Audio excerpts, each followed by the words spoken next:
family. This is owned by husband and wife, Michael and Tanya. They're husband and wife. They have 2 large golden retrievers, Charlie and Lily. They're brother and sister from the same litter. And we have 3 of these dog food trucks here in Austin.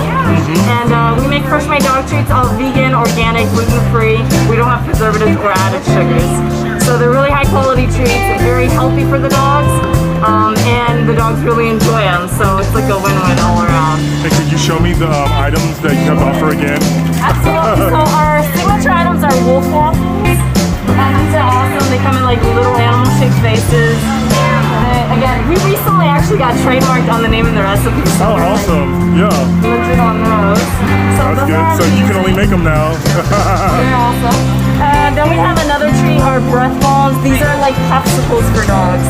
So they're frozen treats and they're very unique. You know, you give them to your dog and then they start to naturally thaw and get soft like a human popsicle. So those are awesome. And then our spring seasonal item is our Nutri-Peach pouch. And this is like a juice drink for dogs. So it's a nice nutrient-dense blend of organic ingredients. And yeah, it comes from our fridge, so it's going to be a nice cool treat your dog will just slurp up. So awesome. Well, thanks for your time and thanks for sharing. And good luck to you guys. Thank you.